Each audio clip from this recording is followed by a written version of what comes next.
आप देख रहे हैं जय भारत टीवी। मुख्यमंत्री का जो उस दिन बात आई थी कि परीक्षा स्थगित हो गई थी, उसके बाद आया ये अखबार। उसके बाद ये आया है। अब ये समझ से परे है कि उसके बाद ये क्यों आया है और क्यों इसको दिया गया है। अगर भर्ती की जांच नहीं करवानी थी तो उस दिन ढोंग करने की क्या जरूरत थी। कि जो ये चीज़ें हो रही है सोची समझी साजिश है। ऊपर से पूरा शय है इन माफियाओं को, इन भ्रष्टाचारियों को मुख्यमंत्री पूरी तरह से संरक्षण दे रहे हैं, इसलिए ये कार्रवाई हो नहीं पा रही है। क्यों ली गई है? क्या इतनी नीचे मेरिट ले जानी थी कि एक मंत्री की बेटी का सिलेक्शन हो सके? तमाम न्यूज़ चैनलों को मेल जो उत्तराखंड शासन से गया है कि इस प्रकार की भर्ती में रोक लगा दी है, पर अब क्या हुआ कि भर्ती प्रक्रिया को शुरू कर दिया गया है। ये सारी चीज़ें हैं। अब इसकी जांच नहीं करोगे तो हम देख रहे हैं कि मुख्यमंत्री के नाक के नीचे कैसा भ्रष्टाचार हो रहा है, मुख्यमंत्री के विभाग में कैसा भ्रष्टाचार हो रहा है। उत्तराखंड चिकित्सा सेवा चयन बोर्ड की जो भर्ती मुख्यमंत्री के कहने के बाद स्थगित हुई है, उसको लेकर सवाल अभी भी वहीं पर मौजूद है। बेरोजगार संघ के अध्यक्ष बॉबी पवार ने पहले दिन, जिस दिन परीक्षा परिणाम घोषित हुआ, उसी दिन इस मुद्दे को उठाया। हालांकि बाद में मुख्यमंत्री ने जब इसका संज्ञान लिया तो बहाना एबीवीपी के पत्र का लिया गया। बहरहाल जो भी हो, भर्ती स्थगित हो गई, लेकिन सवाल अभी भी मौजूद है कि क्या वहां उस भर्ती में भ्रष्टाचार हुआ था। चूँकि स्थगित हुई है तो भ्रष्टाचार हुआ था, तो उसके दोषियों पर कार्रवाई होगी। इस पर बात करेंगे। हमारे साथ बॉबी पवार इस समय मौजूद है। सवाल एक और है उनसे जुड़ा हुआ कि कुछ लोगों ने सोशल मीडिया में कुछ इस तरह की पोस्ट डाली है कि बॉबी पवार पैसे लेते हैं और किसी भी भर्ती को वो चाहें तो स्थगित करवा देंगे। क्या ऐसा है? क्या ऐसा उत्तराखंड में हो रहा है? बातचीत करेंगे। बॉबी भाई, आपने भी शेयर किया था एक पोस्ट का, मैं चिकित्सा सेवा की भर्ती पर अभी आऊँगा। आरोप ये लगे कि बॉबी पवार ने 5-5 हज़ार रुपये दे दो और मर्जी जिस भर्ती को चाहो स्थगित कर दो। तो क्या इस लेवल पर आप पहुंच गए कि आपके कहने से सारी भर्तियां स्थगित हो जा रही हैं? देखिए, अब मैं ये कहना चाहूँगा कि इस प्रकार के जो लोग हैं, इस प्रकार के मानसिकता के जो लोग हैं, वो अगर हम पे आरोप इस प्रकार के लगा रहे हैं तो हम तो खुली चुनौती देते हैं उन लोगों को भी, पूरी सरकार को भी, पूरे शासन प्रशासन को भी, कि अगर हमारे द्वारा इस प्रकार का कृत्य किया जा रहा है, अगर इस प्रकार के काम किए जा रहे हैं, हमने किसी से पैसों की डिमांड की हो या किसी से पैसे लिए हो, तो आप उसके लिए स्वतंत्र है। आप निष्पक्ष जांच करवाइए, आप एसआईटी से करवाइए, एसटीएफ से करवाइए, आप विजिलेंस से करवाइए। अगर इनसे मन नहीं भरता तो आप सीबीआई ईडी को ले आइए। अगर आरोप सिद्ध होते हैं तो हम तैयार हैं, और अगर ये आरोप बेबुनियादी हैं तो फिर जो लोग आरोप लगा रहे हैं उन पर भी कार्रवाई हो। हम तो यही कहना चाहेंगे। सारी मशीनरी आपके पास है, पुलिस आपके पास है, आप जांच करके देखें। अगर करवाने वाला दोषी है तो करने वाला भी दोषी होगा। तो किया तो मुख्यमंत्री ने स्थगित है भर्ती को ना। मैं वही कह रहा हूँ कि मुख्यमंत्री ने स्थगित किया है और किसके लेटर पे किया है, किसका हवाला दिया है। उत्तराखंड की जो गवर्नमेंट पेज है उत्तराखंड DIPR पे, उस पर जो लिखा गया है कि ABP छात्र संगठन के कुछ नेता आए और उन्होंने उनसे ये मांग की और स्थगित किया। पर सबसे बड़ा सवाल ये है कि उत्तराखंड DIPR पे आज भी वो पड़ा हुआ है, हमारे पास स्क्रीनशॉट भी पड़े हुए। तमाम न्यूज़ चैनलों को मेल जो उत्तराखंड शासन से गया है कि इस प्रकार की भर्ती में रोक लगा दी है। उसके बाद सबसे बड़ी बात यह है कि ये तमाम चीज़ें हुई, पर अब क्या हुआ कि भर्ती प्रक्रिया को शुरू कर दिया गया है। उन्होंने कहा कि जांच होगी, जांच कुछ नहीं हुई। अब भर्ती प्रक्रिया किस माध्यम से शुरू की? उत्तराखंड चिकित्सा सेवा चयन बोर्ड की जो वेबसाइट है उस पर कुछ अपलोड नहीं हुआ, उस पर कोई जानकारी साझा नहीं की गई। केवल एक अखबार के छोटे से किनारे पर एक छोटा सा एक आर्टिकल दिया गया, ऐड दिया गया, और उसमें उनके जो भर्ती है उन अभ्यर्थियों को उसमें मेडिकल जो होने हैं उसके संबंध में वो जानकारी साझा की गई और उन अभ्यर्थियों के मेडिकल शुरू हो गए हैं। तो मैं जिसको मुख्यमंत्री ने स्थगित किया था, बिल्कुल मैं यही कहना चाह रहा हूँ। अब स्थगित 2 भर्तियाँ हुई थी। मुख्यमंत्री ने उस पर साफ तौर पर लिखा हुआ है कि जो आगामी परीक्षा थी जिसको 4 तारीख को शुरू होना था, 3 तारीख को जो स्थगित हुई वो स्थगित की गई। और उसमें यह भी लिखा गया है कि जो पूर्व में जो परीक्षा हुई है जिसमें अनियमितता के आरोप लगे हैं उसको हम स्थगित करते हैं जांच करवाने के लिए। परंतु ऐसा क्या हुआ? क्या मुख्यमंत्री तक ये बात पता नहीं है कि उनके मेडिकल शुरू हो गए हैं? हम ये बात बोल रहे हैं और उनके मेडिकल शुरू हो गए हैं बिना जांच के। तो मुख्यमंत्री किस आधार पे ये आदेश कर रहे थे और किस आदेश किसके लिए कर रहे थे? कौन सी कमेटी, कौन सी जांच कमेटी इसकी जांच कर रही थी? और अगर जांच हुई है, अगर क्लीन चिट भी दे दिए, फिर प्रक्रिया शुरू हुई है, किसने क्लीन चिट दी है, ये हमारे जहन में प्रश्न है। और उसका कोई आदेश आया बॉबी भाई? मैंने तो नहीं देखा कि मुख्यमंत्री ने कहा हो कहीं पर, कोई उसका सरकारी आदेश था क्या? देखिए, सरकारी आदेश हो ना हो, उत्तराखंड DIPR एक पेज और वो भी खुद सरकारी पेज है, ऐसा कोई वो नहीं है, उस पर जब लिखा गया है, उसके बाद दूसरे दिन अखबार में भी आया है, सारी चीज़ें हुई है। इसी को लेकर हमने भी खबर बनाई, सारे मीडिया संस्थानों ने बनाई। ये कह रहा हूँ, मीडिया संस्थान की अगर जांच पड़ताल की जाए तो उनके लिए स्पेशल मेल गया है। अच्छा। मुख्यमंत्री आवास से उनको मेल गया है, मेल के थ्रू उन्होंने जो मेल वहाँ से गया है उसके बाद उन्होंने खबरें छापी है। तो ये क्या कहलाता है? क्या अपने आप को ये पोस्टरबाजी करके, अखबारबाजी करके ये अपने चेहरे चमकाने का काम है, और उसके बाद चोरी करके एक छोटा सा एक ऐड देकर अखबार में उनको भर्ती प्रक्रिया को सुचारू रूप से आगे चला रहे हैं? तो ये क्या है?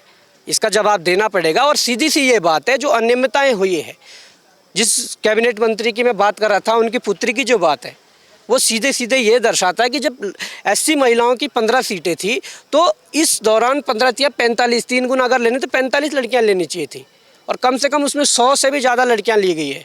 क्यों ली गई है? क्या इतनी नीचे मेरिट ले जानी थी कि एक मंत्री की बेटी का सिलेक्शन हो सके? जनरल कैटेगरी में जो सीटें थी उसके सापेक्ष 3 गुना महिलाओं को लेना चाहिए था, पर उससे अतिरिक्त महिलाएं ले गई। कि क्यों? इसलिए लेना चाहिए थी कि जो वहाँ बोर्ड में बैठे एक जो मेंबर थे, उनकी भतीजी को सेलेक्ट करना था। ये सारी चीज़ें हैं। अब इसकी जांच नहीं करोगे तो हम देख रहे हैं कि मुख्यमंत्री के नाक के नीचे कैसा भ्रष्टाचार हो रहा है, मुख्यमंत्री के विभाग में कैसा भ्रष्टाचार हो रहा है। ये तो बहुत बड़ी खबर आप दे रहे हैं मुझे, ये तो लोगों को पता होनी चाहिए। जो चर्चाएं चल रही हैं कि उस चिकित्सा चयन बोर्ड की जो भर्ती थी, जिसमें कथित मंत्री की बेटी का सिलेक्शन की जो बात कर रहे हैं, जो बात आप भी उठा रहे थे, पूरे प्रदेश में ये मुद्दा चल रहा है, उसको मुख्यमंत्री ने स्थगित कर दिया। अब आप कह रहे हैं पीछे से वो शुरू हो गई वही भर्ती, तो मुख्यमंत्री के आदेश का या उन जो उत्तराखंड शासन के पेज पर जो चीज़ें लिखेगी तो उसकी तो कोई वैल्यू नहीं रही, यानी कि वो जिसमें घपला हुआ वो भर्ती फिर शुरू।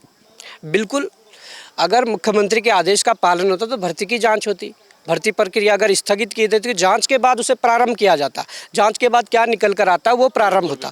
परंतु बिल्कुल कोई क्लीन चिट नहीं मिली है, और उस आधार पे, किस आधार पे वहाँ पर जो अखबार में जो कटिंग निकाली गई है, किस आधार पर वो ऐड दिया गया कि इनके मेडिकल शुरू कर दिए जाएँ, तो मुझे तो नहीं लगता कि ये जो भ्रष्टाचार को 2025 तक उत्तराखंड को भ्रष्टाचार मुक्त करने की बात कर रहे हैं, जो कह रहे हैं कि हमारी सरकार जीरो टॉलरेंस सरकार है, जो कभी कभी बाबा केदार की कसम खुद मुख्यमंत्री खाते हैं कि बाबा केदार की सौगंध है, अगर भ्रष्टाचार पे प्रहार नहीं किया या जो युवाओं के साथ छलावा हम नहीं करेंगे। तो इस प्रकार के ये जो चीज़ें वो कहाँ से आ रही है मुख्यमंत्री के मन में? मैं तो यही कहूँगा कि जो ये चीज़ें हो रही है सोची समझी साजिश है, ऊपर से पूरा शय है इन माफियाओं को, इन भ्रष्टाचारियों को मुख्यमंत्री पूरी तरह से संरक्षण दे रहे हैं, इसलिए ये कार्रवाई हो नहीं पा रही है जी। तो इस मुद्दे पर अब क्या हो सकता है बॉबी भाई? यानी कि परीक्षा जिसको स्थगित करने की बात कही, उसमें जो लोग हुए जिनका सिलेक्शन हुआ, उनके मेडिकल शुरू हो गए तो वो तो नौकरी पा जाएंगे, तो फिर उस भ्रष्टाचार जो हुआ जिसमें मुख्यमंत्री ने बोला, फिर हाथ पीछे खींच लिए क्या? देखिए, बिल्कुल हाथ पीछे खींच लिए। जिस प्रकार की हरकतें दिख रही है, ये वो मैं दिखाना चाहूँगा, ये वो एक ऐड है जो एक अखबार में दिया गया था, और इसमें भर्ती प्रक्रिया को आगे बढ़ाने की बात की गई थी। तो ये चोरी, ये 7 तारीख का है, तो ये 7 तारीख का है, और शायद 8 तारीख को ये अखबार में आया था। तो ये चोरी छिपके से किस प्रकार से आगे चीज़ें बढ़ाई जा रही है, और इस पे डॉक्टर प्रोफेसर अरुण कुमार त्रिपाठी जो निदेशक, मुख्यमंत्री का जो उस दिन बात आई थी कि परीक्षा स्थगित हो गई थी, उसके बाद आया ये अखबार? उसके बाद ये आया है। अब ये समझ से परे है कि उसके बाद ये क्यों आया है और क्यों इसको दिया गया है। अगर भर्ती की जांच नहीं करवानी थी तो उस दिन ढोंग करने की क्या जरूरत थी? क्यों अपने अप्रत्यक्ष रूप से जो संगठन तुम चला रहे हो उस संगठन को बुलाकर उनसे ABVP का जो पत्र है, ये तो सवाल ABVP वालों पर भी है, क्योंकि उन्होंने श्रेय लिया था इसका कि हमारे कहने के बाद भर्ती स्थगित। बिल्कुल श्रेय लिया था। वो तमाम सोशल मीडिया के प्लेटफॉर्म बता रहे हैं, तमाम अखबारों की कटिंग बता रही है, तमाम न्यूज़ चैनलों के पोर्टल बता रहे हैं कि किस प्रकार से ABVP द्वारा इसका श्रेय लिया गया था, और मुख्यमंत्री ने किस प्रकार से वाहवाही लूटी थी कि हम प्रहार कर रहे हैं परीक्षा माफियाओं पर, हम प्रहार कर रहे हैं भ्रष्टाचार पर। तो ये तो आपकी पोल खुल रही है। सीधी सी बात ये है, देखिए, लड़ाई यहाँ नहीं रुकने वाली, ये साफ सीधी तौर पर हम कह दे रहे हैं। आप किसी भी प्रकार से इन चीज़ों को अगर बचाओगे, भ्रष्टाचारियों को बचाओगे, इनको संरक्षण दोगे, आप कब तक दोगे? एक दिन तो आएगा कि जब ये सारी पोल पट्टी खुलेगी क्योंकि मैंने जिस आधार पे आपको अभी कुछ बातें कही है, 3 गुना के सापेक्ष जो मंत्री के बेटी को 100 से भी ज़्यादा लड़कियां लिखी, तब उसका नंबर आया, तब जाकर उसको सिलेक्शन लिया। और 3 गुना के सापेक्ष जैसे बोर्ड का एक मेंबर जो खुद बोर्ड में बैठा हुआ था इंटरव्यू में, जिसके हाथ में 24 नंबर थे, उसकी खुद की भतीजी को 3 गुना के सापेक्ष वो अंदर नहीं आ रही है, पर उससे ज़्यादा जब लड़कियां ली गई तो अंदर आई और उसके बाद उसका फाइनल सिलेक्शन हुआ है। ये सारी चीज़ें हैं, ये सारे तथ्य हैं। अगर सरकार नहीं मानती है तो हम कोर्ट भी जाएंगे, ऐसा नहीं है, कानूनी तौर पे भी लड़ाई को लड़ा जाएगा। और एक पूरी तरीके से अभी जो आगे कार्रवाई होनी है, अभी जिस मंत्री की पुत्री की मैं बात कर रही हूँ, वहाँ उपचुनाव होने हैं। गांव-गांव, घर-घर जाकर हमें 1 महीना अगर वहाँ भी रहना पड़े उस विधानसभा क्षेत्र में, हम रहेंगे। घर-घर में बताएंगे कि क्या कंडीशन है, क्या भ्रष्टाचार हो रहा है, वो सारी चीज़ें बताएंगे। हम हर तरीके से इस आंदोलन को, इस लड़ाई को आगे बढ़ाएंगे। हम कोई कमी कसर नहीं छोड़ेंगे, जितना हमसे हो पाएगा हम जरूर करेंगे। परंतु इन लोगों के चेहरे बेनकाब करके रहेंगे जो इस प्रकार के कृत्य कर रहे हैं कि जनता के सामने दिखा कुछ और रहे हैं और पीठ पीछे कर कुछ और रहे हैं। बिल्कुल, देखिए बड़ा सवाल है और ये बड़ी खबर भी है जो बेरोजगार संघ के प्रदेश अध्यक्ष बॉबी पवार ने खुलासा किया है कि जिस चिकित्सा सेवा चयन बोर्ड की भर्ती को मुख्यमंत्री के कहने पर स्थगित करने की बात हो रही थी, वो भर्ती प्रक्रिया पीछे से आगे बढ़ा दी गई है। उसके लिए बाकायदा एक अखबार में ऐड जारी किया गया है कि अब उनके मेडिकल होने हैं।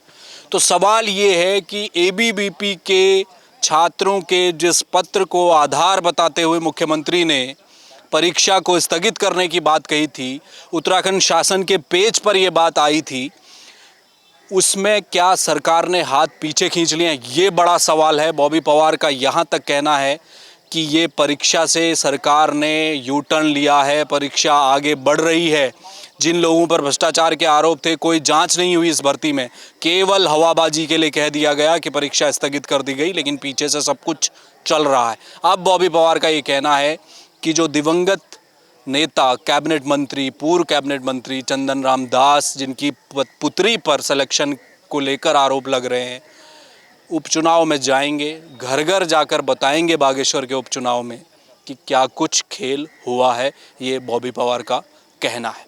कैमरामैन मयूर उपाध्याय के साथ हेमभट्ट, जय भारत टीवी।